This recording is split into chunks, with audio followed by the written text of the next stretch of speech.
Check 1, 2. All right. Hi, I'm Andy Frasco. I'm a musician, songwriter, entertainer. I interview people. I suffer with depression, loneliness, emptiness a lot of the times. I'm an alcoholic. I take drugs. I live on the road. Yeah, I'm kind of fucked up. But that's okay. I'm trying my hardest to be as happy as I can every day. When you feel like a cold as a stone, when you just want to be on your own. What keeps me keeping on? Life isn't gonna be all about, great moments like we're perceiving now because of social media. There's gonna be ups and downs. We gotta fight for shit. Keep on keeping on. I wrote a record in 6 months. I wanted to put this out, but I'm booked 250 shows a year, so I'm basically writing songs every day off. If it's like on tour, when I was on tour, I flew to LA to write songs with Kenny Carkey or go to the studio with Dave Schools and record some songs that the band and I did. I wanted to write about this mental health because this is important. People are dying in my music scene. I want to talk about how we could grow as a society. Life is too short not to understand who the fuck we are. And this is why I wrote Keep On Keepin' On. Every song is about how we're gonna improve our psyche.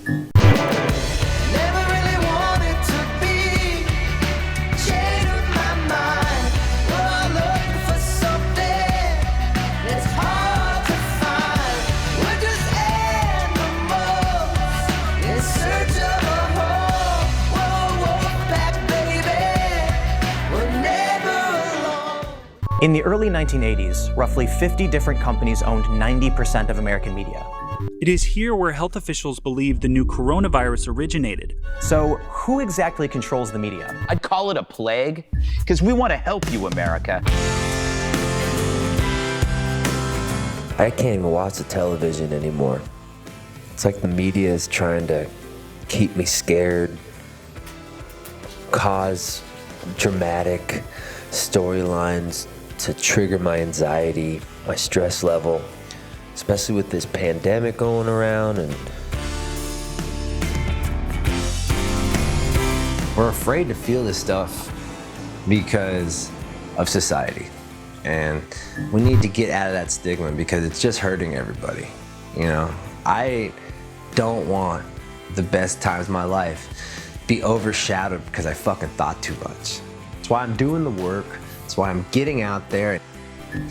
You basically entertain hundreds of people, thousands of people every day. You make everyone fucking super pumped up.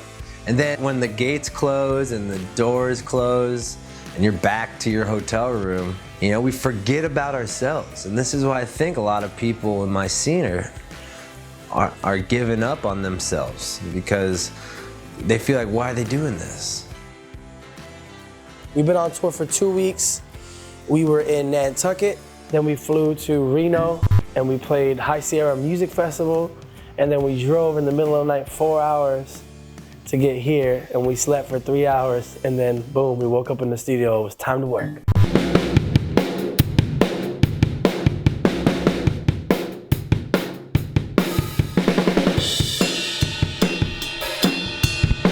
Two years ago we were here.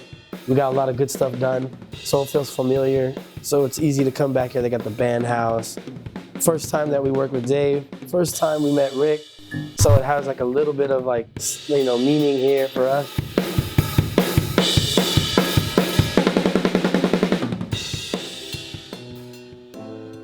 I definitely think being on the road and experiencing people and also playing music for everybody definitely make me find who I am. I mean, that is such a big part of me. Music, ever since I was a kid, was, a big thing in my life. Even because people always thought that you should have a 9-to-5 job, you should, get work with benefits, but, through a whim and through luck and through good friendship and brotherhood, I was able to find the UN and Frasco and just be able to do what we do now. Definitely found myself doing it.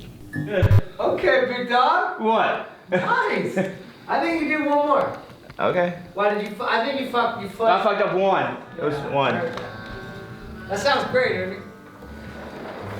We're back here at Prairie Sun Studios, a chicken farm in Cotati, California, which is where we were 2 years ago, working on some tracks that wound up on the Change of Pace record. And I was impressed with the energy, and I was really impressed with the fact that everyone in this band is a secret weapon.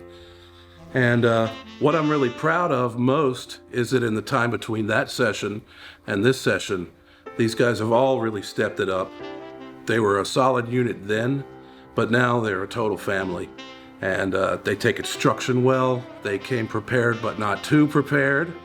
And we slammed through it. We had a great time. We got a visit from the Turquoise and Shira and the guys in that band, and it just raised the roof. And we got great stuff, and I can't wait for you to hear it. Hey guys. Yo. One more little nip and tuck arrangement idea. Let me know what you think. What if you kill the tag at the end of the chorus? This place is beautiful. Tom Waits vibe and stuff like that. Just knowing those kinds of people have recorded in these places kind of gives you a little mojo. And having recorded here before, and I don't know, you're familiar. You kind of come back to what you know, and you're like, and you're inspired just by knowing some great albums have been made in these walls and things like that. So you know you're in good company, and if through our musical careers and my own, if all the time we've spent gets us to a place like this where real records are made, then we're in the right place. And it's a beautiful thing. It's cool.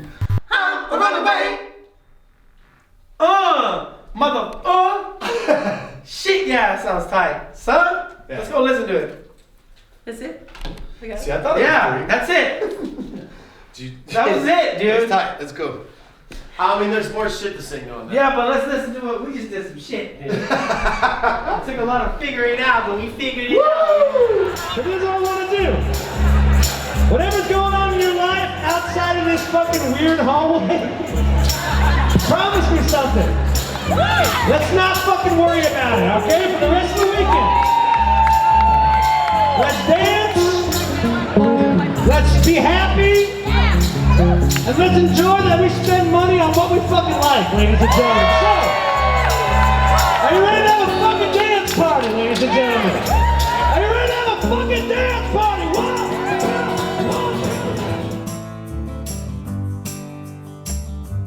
I got drunk and I was an asshole to my friends. I got drunk again. Goddamn. The only way that was getting me through this is music, art. If I could be something for someone, and this record to be something for somebody, like the John Craigies of the world for me, and the George Carlins and the Dave Chappelles. I mean, this is why we need art, because people are here to push you down, and art is supposed to lift you up. Why,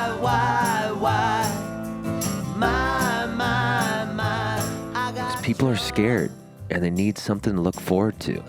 Maybe we need to suffer a little bit to force ourselves to write some real compelling music. We need art right now. Why, I got drunk.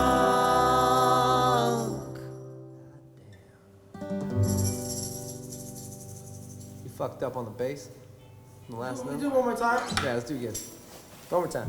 Here we go. One. You tuned? 1, 2, 3. Stop, guys. Fuck.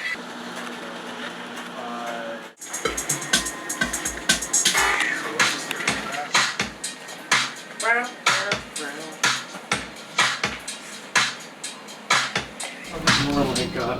Would I say that art heals this? Fuck yeah. I mean, my vehicle is my music, my words, my interviewing, trying to paint the picture that you're not alone in this fight.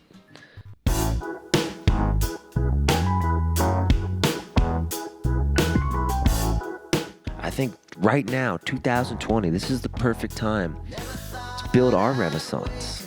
What do we want to talk about?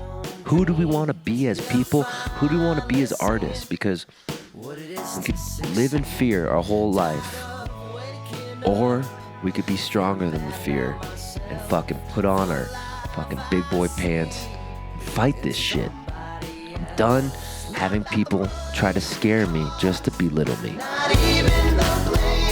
It's about how you feel without all those things.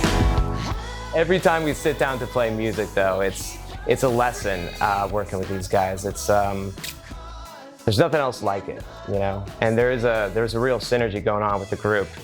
Beach, Sean, Ernie, Fro, like they've all been, you know, grinding away, and they got a pocket that is uniquely their own. I think the best way to record is when you're on the road. That's when the band's the most practice. You got your tour chops. You've been living together, so you have that shorthand communication already down. I think when it comes down to arrangements like that, our problem-solving skills as a group really comes through in those moments. Everyone's bringing whatever they can to the table, and it's ridiculous.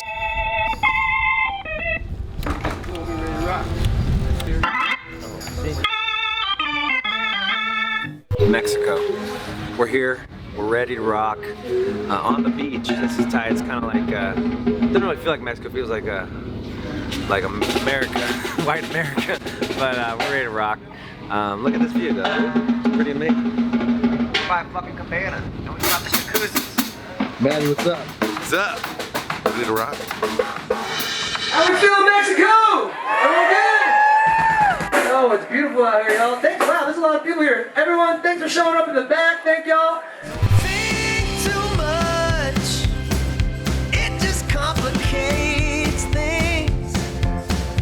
No room for judging to heal me. We gotta understand that we could be whoever the fuck we want to be. We don't have to be what our parents want us to be.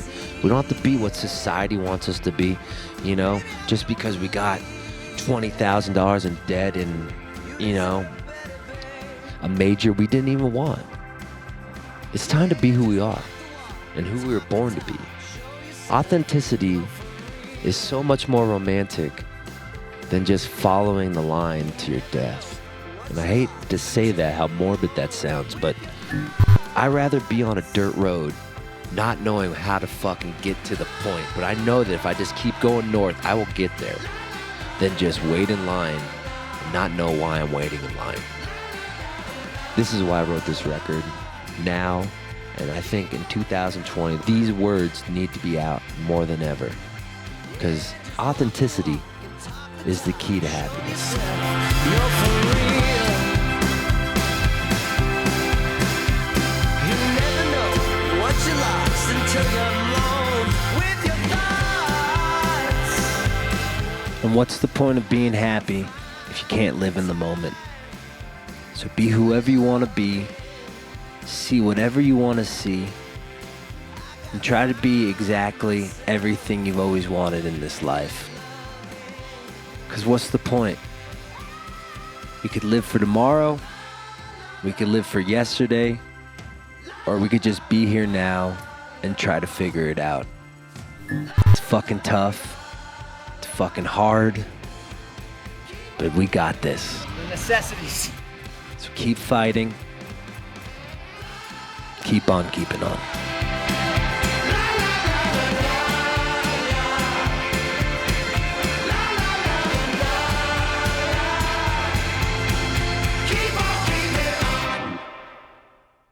It's taking all this time to be a good man. Know what they say, bad